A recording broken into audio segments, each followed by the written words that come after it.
Good morning, it's Mondays with Marthie. Please subscribe to my channel so that you can get the news before 8 o'clock every Monday.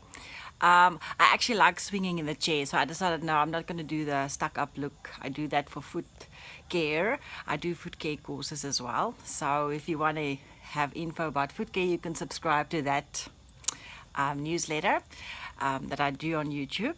But this is my Mondays for Marthie. So there's three things I want to touch on today, and that's branding, and you have to have a story, and also automation. This year I've decided I want to focus a bit more on community, building a strong community base that I can spend time with. I love spending time with people. Last year I didn't get a lot of time for that. So Happy New Year, Happy New Year. And this year I want to focus more on spending time with people, but spending time with people means that it takes a lot of time. So the first thing that's very important, obviously I did a lot of courses this week because it's holiday and I'm a workaholic.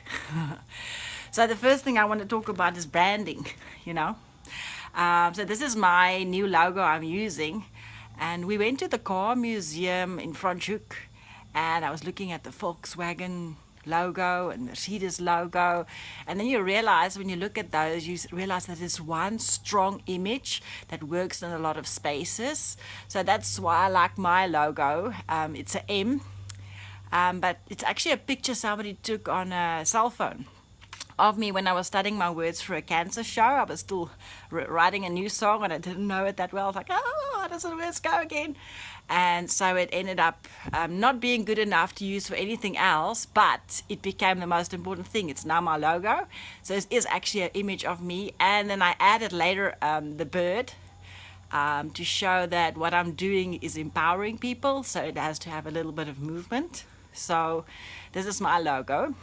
And I think of a logo as something like, the Jesus story, where all the wise men talk about it and they know something's coming. And then when they see the star in the sky, everybody knows where they should go and they follow it. It's very bright. You can't not notice it. So it just captivates the audience so that they can find the baby. So if you want the wise men to find what you offer, you have to give them something to follow, and that's a logo. So what I also learned at the car museum is you can have a logo, and then a person like me that's not really into cars. But what fascinates me, yes, it's very shiny when you look at the cars in the museum, but they have little stories. Like the one that I will take home is the car that Hitler bought for an Egyptian king for a wedding gift. Now that's interesting. Now suddenly, of all the cars that they were to see, that one stands out, because I can go home and tell somebody that story. I saw the car that Hitler bought, and it was in storage for about 40 years or something like that. So it's important to have a story behind the logo, because the logo is not enough. You have to find something interesting, like the Jesus in the crib, what is it about? Why should you care? So it's you have to have a story behind the logo, that it's not just a shop window.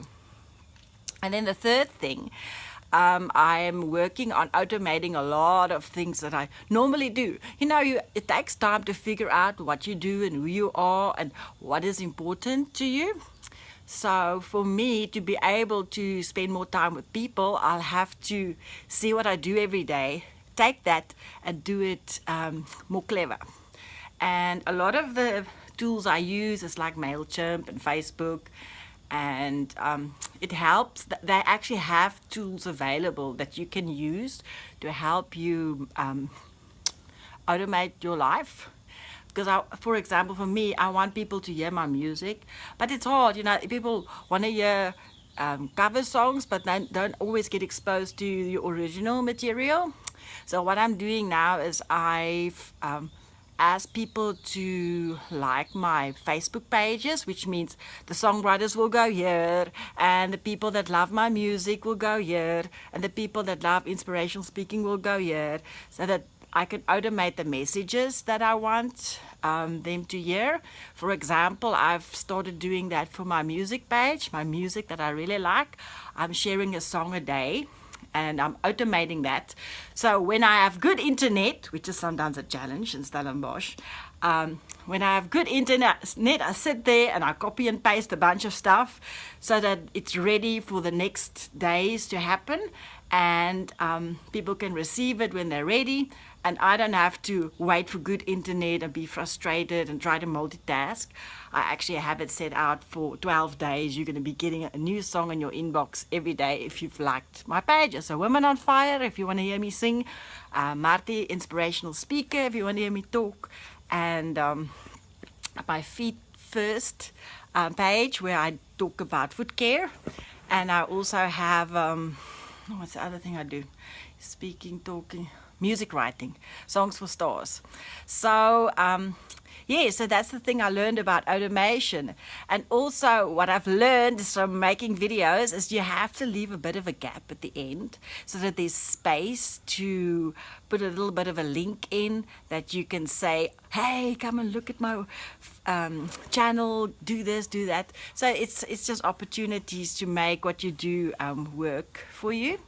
So I hope to see you next Monday. So the 3 things are branding, get yourself a logo that people know where the baby is. They can follow the star, and when they find the baby or the car, have a story behind it. And if you want to spend more time with people, you have to work out systems that will work better for you, like automation. Thank you. 30 seconds. Pause. Here we go. Click on the link, subscribe, click on the link, all that stuff. You know, we'll get better with this. But I like the swinging chair. See you next time.